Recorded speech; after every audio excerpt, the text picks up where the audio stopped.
Գյուրջան Կասկադ, հասանելի բնակարաններ 65 ամիս մարման ժամկետով։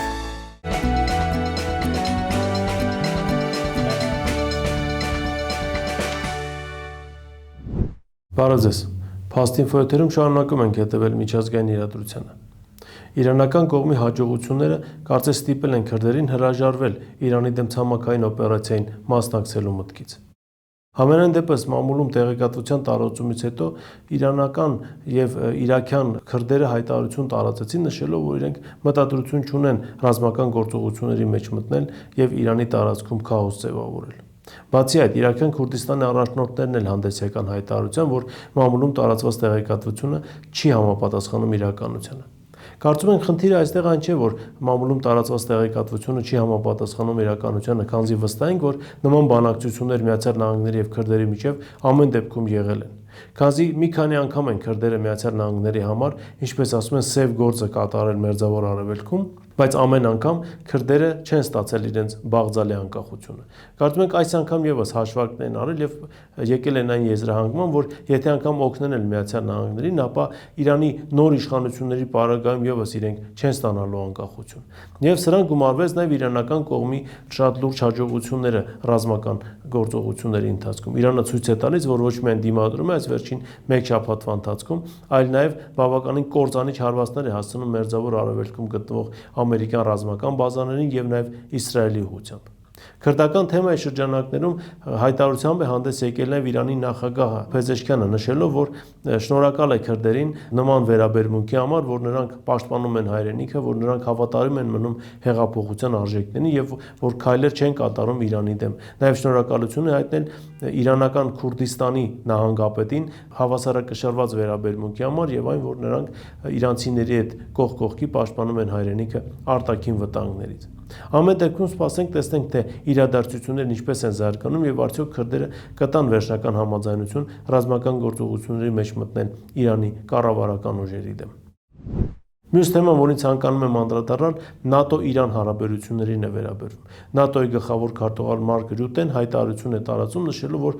ՆԱՏՕ-ն քննարկում է կանոնադրության 5-րդ հոդվածը գործածության մեջ դնելու հարցը եւ ըստ էության ռազմական գործողություններ սկսելու Իրանի դեմ։ Խնդիրն այստեղ այն է, որ ՆԱՏՕ-ի կանոնադրության 5-րդ հոդվածը կարող է գործածության մեջ մտնել միայն այն ժամանակ, երբ անդամ պետություններից ինչ-որ մեկը ենթարկվում է հարձակման եւ դրանից հետո մյուս պետությունները հայտարարությամբ են հանդես գալիս եւ կոլեկտիվ անվտանգության մասին են սկսում խոսել եւ 5-րդ հոդվածը այդ ժամանակ է մտնում գործածության մեջ։ Միացյալ Նահանգների վրա Իրանը չի հարձակվել, Իրանի վրա հարձակվել է Միացյալ Նահանգները։ Բացի այդ, Կիպրոսում գտնվող բրիտանական ռազմական բազայի վրա հարձակումը չի կարելի որակել իբրև Կիպրոսի վրա հարձակում։ Անկամ Կիպրոսի կառավարության հայտարարությունը չկա սրա հետ կապված։ Կարծում ենք այստեղ ուղղակի Մարկ Ռյուտեն կատարում է Թրամփի ցանկությունը, տեսնելով, որ Իրանի ուղղությամբ Թրամփը չի կարողանում ոչնչացնել, Միացյալ Նահանգների ղեկավարությունը որոշել է գոնե ցույց տալ, որ ունի մեծ կոալիցիա եւ ՆԱՏՕ-ն եւս աջակցում է Իրանի դեմ Միացյալ Նահանգների գործողություններին, բայց ՆԱՏՕ-ի ներսում են, ինչպես ասում են, արշալույսները խաղաղ չեն։ Իսպանիան, Գերմանիան, ինչ որտեղ նաեւ Ֆրանսիան, այլ եվրոպական երկրներ եւս, Հունգարիան, Սլովակիան դեմ են արտահայտում ռազմական գործողություններին իրենց մասնակցությանը։ Նաեւ Մեծ Բրիտանիայի ղեկավարությունը աստիճանաբար սկսում համոզվել, որ Իրանի պլանները չի հաջողվում տապալել եւ Միացյալ Նահանգները այդպես էլ չկարողացավ շատ արագ այնտեղ իրավիճակ փոխել եւ այս պահին համաձայնվել լինել Միացյալ Նահանգների կողքին նշանակում է լինել նաեւ Իրանի համար թիրախ։ Իսկ այն, որ Եվրոպական միությունում մեծ թվով մահմեդականներ են բնակվում եւ այն, որ այաթոլլահի սպանությունը նաեւ եվրոպական մահմեդականներն են համարել իրենց համար անձնական վիրավորանք, սա նշանակում է, որ ինչ որ պահի նրանք կարող են ուղղակի գործողություններ սկսել հենց եվրոպական պետությունների մայրաքաղաքներում եւ այդ ժամանակ արդեն եվրոպական երկրներն են բախվելու շատ ծանր հետևանքների հետ։ Ամեն դեպքում սպասենք տեսնենք, թե Ռյուտեի հայտարարությունը ինչպիսի արձագանք է ստանում եւ ՆԱՏՕ-ում եւ նաեւ ողջ աշխարհում։ Եվ վերջին թեման, որին ցանկանում եմ անդրադառնալ, Ռուսաստան-Եվրոպական միություն էներգետիկ հարաբերությունների ապագային է վերաբերում։ Մերձավոր Արևելքում իրադարձությունների զարգացման ֆոնին Մերձավոր Արևելքից դադարեցվել է հեղուկ գազի մատակարարումը Եվրոպական միություն եւ այն ըստ ամենայնի շուրջ 2 շաբաթ դեռ կմնա այդպես դադարեցված։ Դեռ հայտնի չէ, թե հետո Հորմուզի նեղուցը երբ կբացվի եւ երբ արաբական ծոցի երկրները կկարողանան կատարել իրենց պարտականություններն եւ պարտավորությունները եվրոպացի բաժանորդների առաջ։ Հաշվի առնելով նաեւ, նաև, որ Եվրոպական միությունն ինքն է որոշում կայացրել 2026-ին եւ 2027-ին ամբողջությամբ հրաժարվել ռուսական գազից, հետաքրքիր հայտարարությամբ է հանդես եկել Ռուսաստանի նախագահը։ Պատասխանելով լրատվամիջոցների հարցերին նա նշել է, որ Ռուսաստանը կարող է ինքը նախաձեռնել դադարեցնել այդ բանակցությունները եւ առհասարակ էներգետիկ ոլորտում հարաբերությունները Եվրոպական միության հետ եւ թողնել նրանց, ինչպես ասում են, իրենց որոշմանը, թե